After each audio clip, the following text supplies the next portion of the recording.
Urban FM 104.5. Urban FM 104.5. Vous êtes sur les 104.5 Urban FM, la station Urban avec Jean-Paul. Jean-Paul, bonjour. Bonjour Dafresh. Comment tu vas ce matin? Ça va, ça va. Est-ce que tu as regardé le parrain en 4K? Non, parce que j'ai pas un Ça poste. va rien changer. J'ai pas un poste téléviseur 4K. Je vois vraiment pas. Tu as regardé en 4K? Mastering. Mais j'avais ça depuis. Hein. Ah bon? Oui, la version 4K en Blu-ray. Oui. Ouais. Bon, d'accord. Je ne sais pas pourquoi ils ont fait une communication récemment, mais bon. Bah écoute, c'est du marketing aussi. j'ai le Tu- CD, il faut- j'ai si, le- on peut relancer une franchise, on gagne de l'argent dessus. Hein. Mhm. Le premier vraiment à le faire, c'est George Lucas en 97 pour préparer la prélogie des épisodes 4, 5 et 6 de la Guerre des Étoiles. Il avait remasterisé d'abord ces versions-là, qu'il avait ensuite rediffusées dans les salles de cinéma. Ça lui avait permis de gagner plus d'$1 milliard à l'époque. Donc, il y a une manne qui est là. Pourquoi? Parce que ça permet de fidéliser déjà ceux qui ont suivi, de les ramener dans les salles. Et puis, eux, ils vont inciter d'autres qui n'ont pas suivi à venir aussi. Et donc, ça élargit la base de fans. C'est ça le principe. Et donc, d'un point de vue marketing, c'est tout à fait logique et ça permet... Mais je comprends pas aux maisons de comment production de gagner. les films des mafieux jusqu'aujourd'hui n'arrivent pas à dépasser le parrain. Ben- J'ai pas suivi un film plus puissant dans le scénario. Déjà, comme je l'expliquais, le parrain, déjà, de par son histoire est particulière. C'est-à-dire qu'on fait l'apologie non pas d'un individu, mais d'une famille. On voit comment une famille mafieuse fait face en interne à tous les problèmes inhérents à toutes les familles. L'amour, la guerre, les menaces avec des voisins ou d'autres familles, etc. Donc, ces tensions-là, en interne, on voit comment les protagonistes grandissent, comment ils sont jeunes, ils sont totalement naïfs sur le monde qui les entoure. Et après, au fur et à mesure qu'ils sont confrontés à la dure réalité de la vie, certains s'endurcissent et deviennent pratiquement impitoyables, d'autres font le contraire, deviennent beaucoup plus ouverts et donc beaucoup plus et se battent contre certaines idées qui sont véhiculées dans la famille, enfin contre certaines valeurs inhérentes à la famille, donc la solidarité, la cohésion, le partage et autres, et puis les affaires aussi. Donc ça, c'est vraiment le côté, jamais dans un film de mafia, on a mis autant la famille en avant. Et c'est ce qui fait aussi le grand succès, parce que chacun, hormis le fait des activités criminelles inhérentes à la famille Corleone, mais quand on regarde ce qui se passe dans la famille, tout le monde se reconnaît dans le genre de problèmes qui est à l'intérieur. D'accord? Le frère aîné qui n'est pas le préféré du papa, c'est le dernier. La fille qui voudrait qu'on lui donne plus de responsabilités, mais qui est mise de côté parce que c'est une femme. Donc, on est dans des familles où on ne valorise pas beaucoup le statut de la femme. On a le frère, celui qui est entre le premier et le dernier, qui n'arrive pas à trouver sa place et qui est un peu en désuétude au sein de la famille. Donc, on voit un peu, et puis on voit des oncles, les tantes, des oncles que l'on aime, d'autres que l'on n'aime pas, des tantes qui remplacent parfois la maman.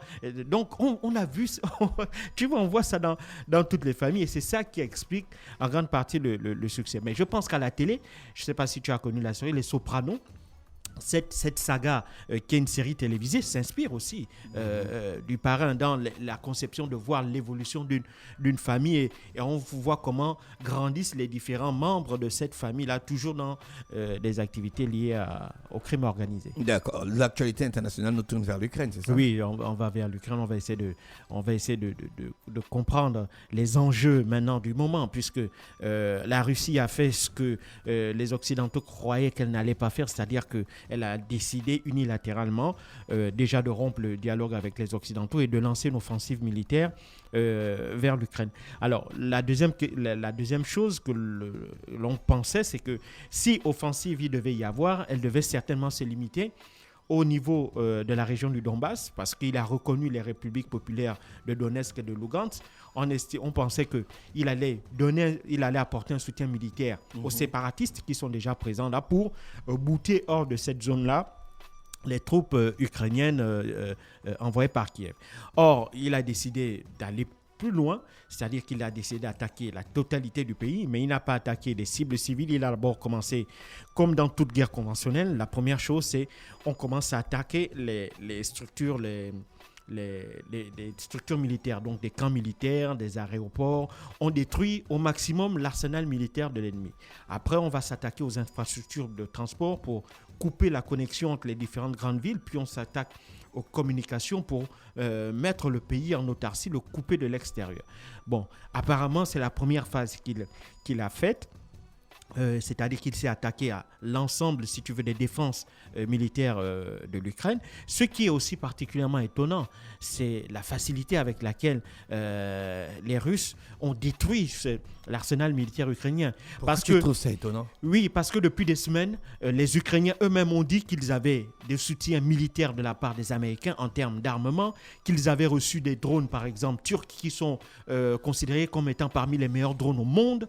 Et donc, ils avaient reçu plus d'1 milliard d'euros de la part de l'Union européenne pour acquérir des armes.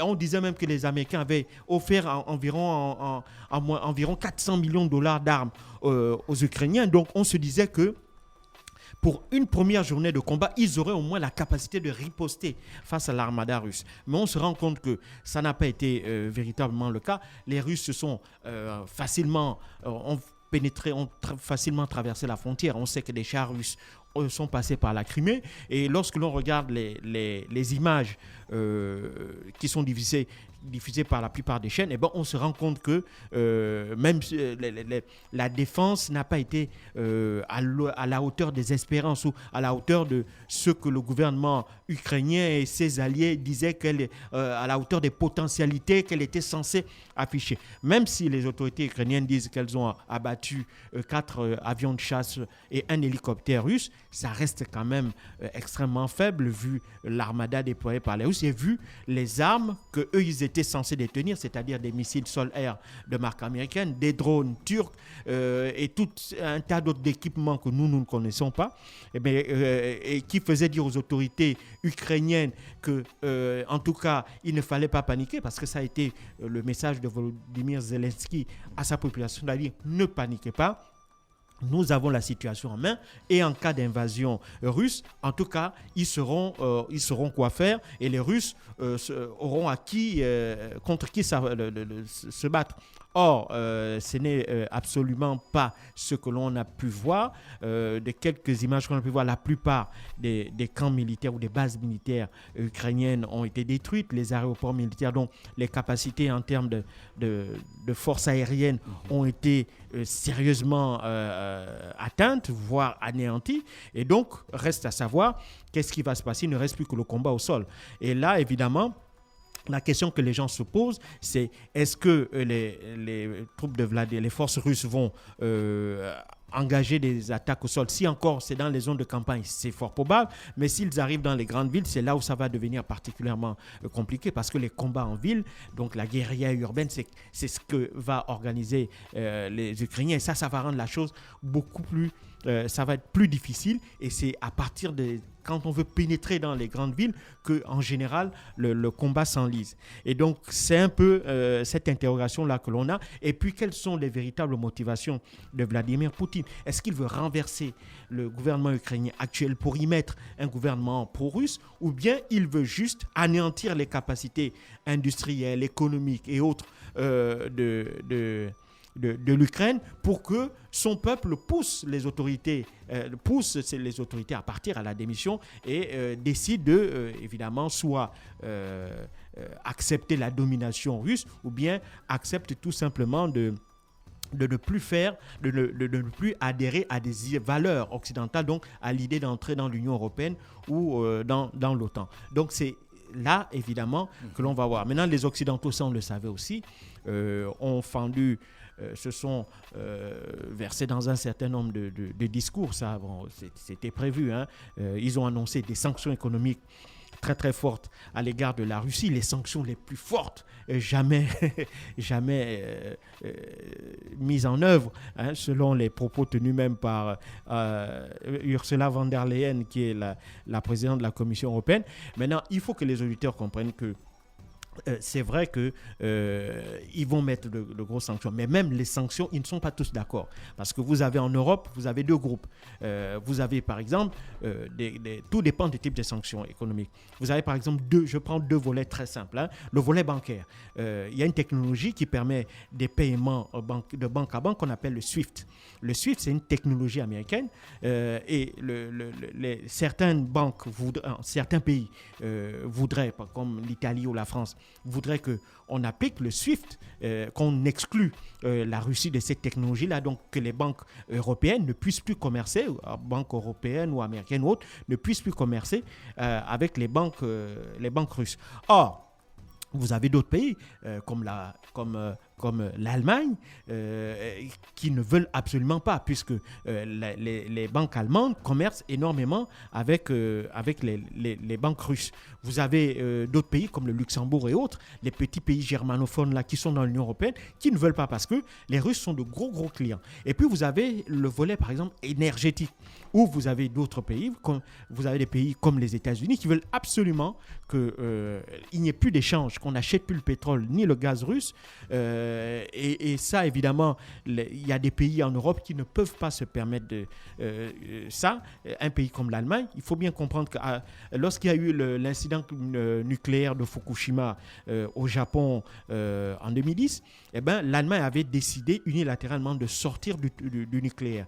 Donc, elle avait démantelé toutes ses centrales nucléaires et donc elle avait décidé de se fournir en énergie uniquement en pétrole, en gaz et en charbon. Bon, le charbon, elle a décidé, pour respecter, si tu veux, ses engagements dans les accords de Paris pour réduire les gaz à effet de serre, de diminuer progressivement sa consommation de charbon, mais elle a augmenté sa consommation de gaz et de pétrole. Et avant de sortir de nucléaire, elle consommait à peu près 40% de son gaz provenait de Russie. Aujourd'hui, quand c'est la période estivale, on est à 60%. Lorsque c'est la période hivernale, on monte même jusqu'à 90% des importations de pétrole et de gaz, parce que pour se chauffer, il faut du gaz en Europe. Et donc, ce gaz vient essentiellement de Russie. Donc, un pays comme l'Allemagne ne peut pas se permettre, même si Olaf Scholz, le chancelier, avait décidé de mettre un terme à le projet d'oléoduc entre la Russie et l'Allemagne qui détournait l'Ukraine, qu'on appelle Nord Stream 2, elle a décidé de suspendre ce projet. Donc ce projet ne se fera pas en raison de l'invasion de l'Ukraine. N'empêche que l'Allemagne ne peut pas se permettre aujourd'hui de dire qu'elle va se passer du gaz russe. Et donc il y a ça. Et puis il y a d'autres sanctions économiques, surtout sur les échanges de marchandises entre la Russie et les pays européens. La Russie, par exemple, c'est un grand consommateur de spiritueux, un grand consommateur de vin, de champagne, de produits de luxe, parce qu'il y a beaucoup de familles russes extrêmement riches qui consomment énormément de produits de luxe qui viennent d'Europe. Et donc, pour ces entreprises-là, pour ces entreprises du luxe-là, de ce secteur-là, eh bien, il y aurait un manque à gagner énorme si on devait imposer des sanctions économiques qui leur empêcherait de continuer à exporter leurs produits vers la Russie. Donc tout ça fait que, et puis il faut savoir, je l'ai dit ici, entre les États-Unis et l'Europe échange 8 fois plus de marchandises avec la Russie que les États-Unis. Donc en cas de sanctions totales avec la Russie, les impacts économiques seraient bien plus forts pour les Européens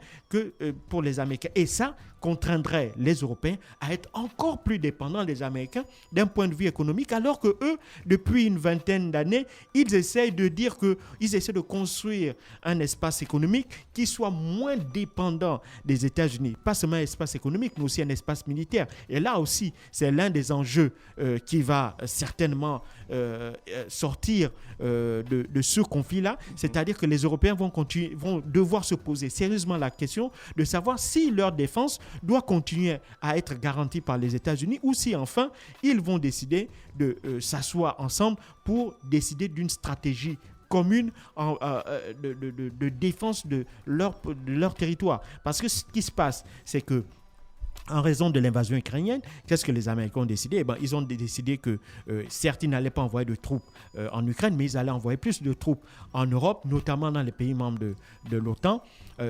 principalement par exemple en Pologne ou en Lituanie, qui sont des pays qui sont déjà aux frontières avec l'Ukraine et donc qui se sentent particulièrement menacés aussi par cette offensive russe-là. Et donc, la question, c'est est-ce que... donc, ça prouve bien que les Européens sont encore extrêmement dépendants au sein de l'OTAN d'un point de vue de leur défense, de l'appui américain. Et donc, là, il va falloir que les Européens, s'ils veulent véritablement assurer leur souveraineté, la souveraineté, elle n'est pas seulement économique, elle est aussi militaire, notamment dans le cadre de la défense, eh bien, il va falloir qu'eux aussi s'asseyent pour essayer de sortir un peu plus de cette dépendance américaine-là. Mais ce conflit-là, évidemment, c'est pas pour maintenant, étant donné la situation extrêmement tendue, aussi bien pour les Européens que pour les Américains. Donc, voici un peu planté le décor. Maintenant, aujourd'hui, on va voir, est-ce qu'il y aura de nouvelles offensives russes? Certainement, parce que l'opération décidée par Vladimir Poutine, je ne pense pas qu'elle ait été décidée pour ne durer que 24 heures. Il s'agira certainement d'anéantir l'ensemble de l'Ukraine. Mais maintenant, pour quel objectif, pour quelle vision après cette offensive-là et comment va réagir la communauté internationale? On sait qu'il y a toute une batterie de condamnations envers la Russie qui ont été notamment publiées principalement par les Occidentaux, dont Européens et Américains. La Chine, elle, a demandé aux différentes parties de faire preuve de raison. Elle est restée un peu dans sa position de neutralité, même si on sait que c'est un soutien extrêmement important pour Vladimir Poutine et qui va s'appuyer sur la Chine pour essayer de contourner les sanctions économiques que les Européens, les Américains vont imposer contre elle. Et donc, il y a aussi un autre allié sur le plan économique qui est là, qui est l'Inde. Et donc, en s'appuyant sur les deux pays les plus peuplés du monde et qui sont aussi extrêmement riches, il va s'assurer un certain nombre de débouchés qui sont vitaux pour son économie, à savoir les débouchés sur le plan du pétrole. On sait que la Chine a décidé de multiplier par 4 ses importations de pétrole et de gaz russe. Et on sait que l'Inde a aussi décidé d'augmenter sa part des importations de produits agricoles russes de son côté. Donc là, évidemment, il y a et en plus, on sait que la Chine est un membre permanent avec droit de veto au Conseil de sécurité. Et donc, c'est un autre soutien qui ne sera pas à négliger durant la période de turbulence que va connaître la Russie à partir d'aujourd'hui. Merci Jean-Paul qui revenait sur l'actualité internationale ce matin sur les 104.5 Urban FM, la station urbaine dans le Da Fresh Morning. Restez connectés dans notre émission. Urban FM 104.5.